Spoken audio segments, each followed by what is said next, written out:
Hello and welcome everyone to another inventRight TV show. My name is Andrew Krause. I'm one of the co-founders here at inventRight, and we've got a very special one for you. Today we have one of our students on with one of our coaches, and you're going to learn lessons through Kelly's experience. You're going to learn lessons. You're going to hear some things that, ups and downs, and also the coach's opinion. And so you will learn something from this interview, but you'll also learn a little bit about what it's like to be an inventRight student. So we have Kelly Ehrenman on, along with our fantastic coach, Terry O'Mara, and they are going to talk about Kelly's trek, if you wanted to call it that, to license her first product, which is Dig 'em Up Dinos. So a really cool product that, we'll get into that a little bit more. What I'd like to start out, so your product's on the market right now? It's actually on pre-sale with Amazon. It's going to be on sale August 15th and in Kohl's and Myers August 22nd, I believe. Okay, we'll put whatever links we have right now down below in the video description so you guys can go there and buy it. And what age range is it for? Would you say? 4 and up. 4 and up. Okay, so that includes me. I just turned 53 today, so I can play it. Love dinosaurs as all boys do, and I think a lot of girls too. My daughter likes dinosaurs too. We don't want to. Yeah. Anyway, so I like to start off with at least this time. Let's start off with this. Any misperceptions you had? Like you thought it was a certain way before you came to inventRight, and now you realize, oh, this is the way it really is. Anything you can help our audience out with there? So the resources that inventRight gives with regards to workbooks and videos and the coaching is phenomenal. As a consumer, I think I know something about products until you go to make your own product, and then you find out how much you don't know.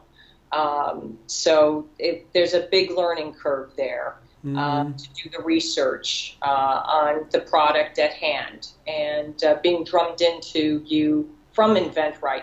Well, do a Google search, look here, check this out. How did you consider this? So it's really taking the idea, flipping it on its head, and making sure that you thoroughly understand the product that you want to produce. Would you say the research you need to do, I mean, as consumers, we'll get on, a lot of us will just get on Amazon these days, unfortunately. I think we're giving too much business all to one company, but hey, I do it myself too. I buy a lot of stuff on Amazon. And we'll look through 5 or 6 products and we'll make a decision. But you're doing it on another level. I mean, you're getting on Google Images, you're getting on Amazon. If it's an industrial product, you're getting on different sites, you're getting on the retailers' websites. Yes. Was it kind of like a reality check? Like, oh, I got to do a lot more research for this. I got to get more in depth. It was, but there was a confirmation. What I was looking to make wasn't out there. And with every search, I kept finding that it wasn't out there. So that encouraged me to continue going forward. But does that mean that it's something that people want? Maybe it's the reason why it's not out there. So with Terry as my coach, I was able to, do the research and due diligence to make sure that the product went out there to the companies in a thorough manner so that they understood what I was trying to project. Right. The other thing you had mentioned before you became a student is you were watching one of our webinars and somebody asked, how long does it take to bring a product to market? And I said, well, it could take them a year, maybe a little bit more. And you didn't like that back then. No, I was one of the many who typed in, what? How can this be? In learning that information, it educated me that it's not going to be a quick turnaround, and that there's patience to it to find out that it takes longer than what you think it's going to be. And inventRight drums into the student. You have to understand from soup to nuts, what's happening in this process. I mean, you could license something fairly quickly, or it could take you a while. But once they sign that agreement, it takes a while to bring to market, and you've learned to accept that. And you're moving on to another product, and you're like, okay, it's their job now from here on. Well, and you want to have the communication with the company with regards to the developing of your idea with them. and making sure that you keep the doors of communication open to the company that you've licensed with. Mm-hmm. And Terry was coaching me with regards to, make sure that they know that you're there, Kelly. You don't want to harass the company, but you want to make sure that they know that you're still an interested party in the product. Terry, what do you advise people to do so that you're still involved? Maybe you're going to come up with a new version. Maybe if they want to bounce something off of you. How do you let a company know you're there? You're not pestering them, but you're there, and here's what I can help with. What do you tell students? I'll tell you, I think that the easiest way to do that, and this was real easy for Kelly because she's a very likable person, but just be friendly and be open and be honest with them. Don't be afraid to reach out to the company and ask a question about, hey, where are you at, or how's that coming? Can I give you anything more you need from me? Right. Be open to that type of thing. If you're willing to do that, sometimes they're going to need something from you. Sometimes they may not. But at least it keeps you at the top of their mind so that they know that, oh, yeah, we need to continue moving this forward. And I'll tell you straight up, Kelly had some real challenges in that respect, just because she licensed this game right at the beginning of COVID, basically. Yes. And then because of COVID, it caused a whole lot of problems with the company and getting things done. And so she had to be really consistent about following how are things coming and how are, is there anything more I can give you? So she was great about that. And I think in big part because she already had the relationship with her, not just her contact or her one contact, but a couple of different people within the organization, that it made it easier for them and for her, and everybody was on the same page even through a bunch of challenges. Yeah, that was a big switch. Yeah, it would have been nice, I guess, if you licensed it before COVID, because COVID games exploded, the games and the card games and the board games. And but that seems to be continuing. They seem to be they came back into style. They're way more popular now than before COVID. I think there was a little bit of a trend with card games being popular before COVID too, but it's a good time to be licensing a board game for you. So that's great. Yes. I hope it does really well. Thank you. And your son came up with this when he was a kid, and then 25 years later, you decided to jump on it. Can you tell us a little bit about that? So my son was, a young boy and a dinosaur expert, aficionado, however you want to label the children that are so fascinated with dinosaurs, and he certainly was one of them. And 25 years ago, there weren't a lot of dinosaur board games out there. And I came up with this premise, an idea of a board game. And he grew out of the dinosaur phase. He's 32 now. Oh. But the idea was still in my head of, I still don't see that out there. Well, I tried to do a different product all by myself, nothing to do with the board game in the interim, and I failed miserably. So the idea of doing a board game just totally went out the window. But it kept haunting me. And I thought to myself, what if I tried? And I came across YouTube videos of inventRight. And I was captivated. And it encouraged me to try this idea out. Mm-hmm. And here I am with my product. What pushed you over the edge? Because you've been thinking about forever. Did we make it with our YouTube videos just seem that much more viable? Did you feel like we were removing some roadblocks, or what? Yes, the by interviewing people, by giving the resources of, listen, you have a workbook, you're going to meet with your coach once a week. That in and of itself is a real game changer, because if I'm doing this on my own, I only answer to myself. And in answering to myself, I can push off whatever it is that I plan to do for this particular project. I don't have to answer to anyone else. Mm. But answering to a coach, it's one of those things that encourages you to continue, you know what, I got to get this done before I meet with Terry on Monday, or I after the meeting usually is when I'm really encouraged to look things up, and I'll try to get to it. And then the week goes past, life gets in the way, the weekend comes, you try to get prepared for the next meeting. So that really was a big help for me, is having Terry there as my coach to encourage me, and also to give me the ideas if there is a roadblock of what to do next. Try this, Kelly. How about, did you contact this person? Did you look at it this way? So that was a great help. Terry, did you find that even some of your most disciplined students still need that accountability and the push every week? I've noticed that over the last 22 years. Oh, yes. There's no doubt. I think that's one of the greatest services that we can provide as coaches, is just the accountability side of it. Somebody that you've got to get, as Kelly said, got to get the work done before you get on a call with your coach.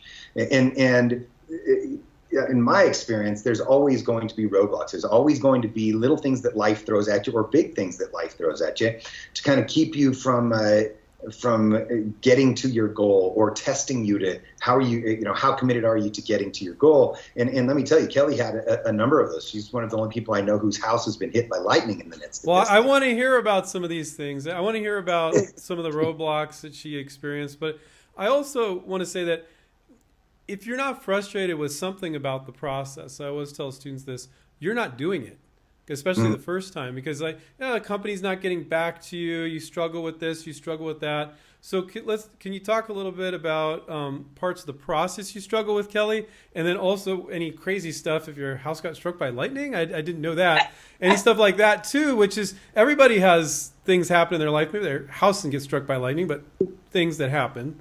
So can you talk about that? Sure. The licensing deal itself, once I have the call tracker from inventRight, so I had my hit list, and contacting the companies, getting a licensing deal was rather quick. But once the deal was signed, that's when the roadblocks began. For you, yeah. COVID, and I'll never forget, the deal was signed December 5th, 2019. It was the day before my husband's birthday. And I printed out the licensing agreement, and I went onto YouTube and folded the licensing agreement into a origami dinosaur figure. And I gave it to him as a birthday gift. And That's for cool. obvious reasons, he was thrilled. So after that, COVID hit. The company that I signed the deal with goes to China 2 to 3 times a year. That stopped. Now trying to contact those manufacturers in China to communicate to them what exactly you're looking for in design was very, very difficult. Then the company was trying to do in-house design with a 3D printer. That wasn't working. And then the company got bought out. So you had a bunch of stuff happen. Normally it's the stuff before you do a deal. It sounds like it went pretty smooth for you to do the deal, but then you had a bunch of things that just took quite a while for the product to get launched because of different issues. Absolutely. Yeah. And so so that's unique. That's really cool. But Terry, I'll ask you, did she stick with it? Did she stick in there? Did she stay close to the company? Was she patient but helpful? I'll tell you, Kelly was tremendously patient, and I think that's something maybe she doesn't give herself enough credit for, because we've had some conversation about this. But the reality, she was very patient, and she was very diligent about the follow up and being open to working with them and understanding their position. That was a very difficult thing for them, for the company that she licensed to. That they're going over there 2-3 times a year working with these people hands-on directly to get things done, and all of a sudden there's none of that. You can't go over there. And so the things that were coming back were not done well. They weren't done right. They didn't have the tolerances that were necessary to make the type of product that they were trying to achieve. And so she kept getting things sent to her, and she's like, this isn't it. And they felt the same way. Yeah, this isn't working. this isn't quite working. And yet because they had this relationship, they were willing to work together to make it happen. Part of my role in that was just to assure her that she was doing the right things, that this is part of the process and you just got to stick with it. Don't give up on it. Don't get too frustrated. Don't let your frustration come across in your voice or in the way that you communicate with this company, because they're doing the best they can for you. And you know, they were excited about taking it to shows and doing these things. All the trade shows got canceled. Everything got canceled. It's just one thing after the next. And so you stuck with it. So excited. You know, one thing I'll see if Kelly agrees with me. It's when things are dragging like that, in any way, whether it's getting the deal done or doing the deal and then them launching it in your case, it's easier to deal with that when you got other irons in the fire. So like if you had decided like, well, I'm going to work on these other 2 projects, you're getting some traction there, you're like, well, I'm waiting over here. Do you think that would make it a little bit easier to deal with where it's your first product and you're just sitting there? You're not just sitting there, you know what I mean? You're really focusing on it, you're thinking about it a lot, but to have these positive distractions with other interests and other products, you keep working on that. Don't neglect it. I'll you know, reach out for help, you know, to help them if they need it. But would that have made it kind of easier? Or would, if the same thing happened again, would you be like, oh, okay, it's just a process. They're having issues. I'll help them with it, but I'll do some other stuff. Keep myself busy. You keep yourself busy anyway, I think. But so there's a balance of letting the company know that you're out there and you're waiting to hear, and you want to have that communication, and the balance of, you know, calling them up. Well, what's going on? Where's my game? Yeah. Certainly, you don't want to do that, but to let them know on a monthly basis, and that's when Terry, you know, sometimes you can be a little too patient, and then at your end you become the product developer becomes too quiet. You want to be involved and you want to be interactive with the company. And that's where Terry would show me the balance, which was important. Mm-hmm. Yeah. And that's true of reaching out to companies too, not just, you know, managing the deal afterwards if there are some issues. That's the thing that most of our students struggle with, just getting in front of companies, following up, following through. Yours happened to be after the deal, and you had some interesting things come up. I got to ask, and then we'll wrap up here. Your house got struck by lightning. 2 times. So, okay, wow. Yes. And well, it's going to happen more than that with licensing products, not just 2 times. There you go. It's not like lightning. It can happen over and over. Hopefully it's a sign of good luck, so... Indeed. But what kind of damage was there?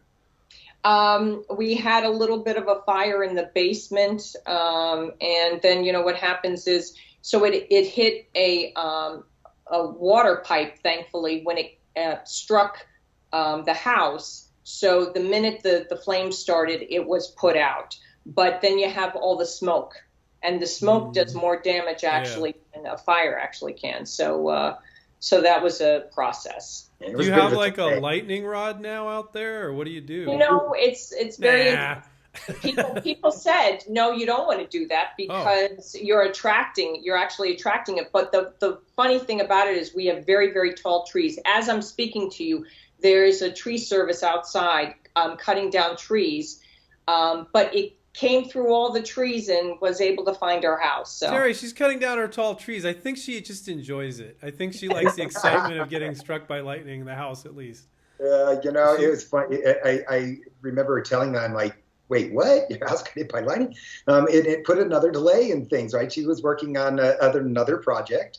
And it's like, I have to put this on hold till we get all this stuff taken care of. We got house damage now. And so that's just one of those things, you know, but to get back on the horse, to get back at it, even kind of fighting through all that stuff, that's one of the things I admire so much about Kelly. She stays focused and she knows what her goal is. And she's got some tremendous game ideas. She really does. She's got a number of other really good game ideas. I have no doubt this won't be the last time we're hearing from Kelly. You're going to stay in the industry, Kelly? Yes. Cool. Yes, I really am enjoying it. The whole process has been a great learning experience, and to know that I have a product out there. When a few years ago I thought, well, I'll just try it and see what happens. You know, it's gratifying to I can't even express how excited I am about this. I'm thrilled. Yeah, yeah. You feel like you can express yourself creatively, and then other people can enjoy what you created. Is that kind of how you feel? Every inventor's different.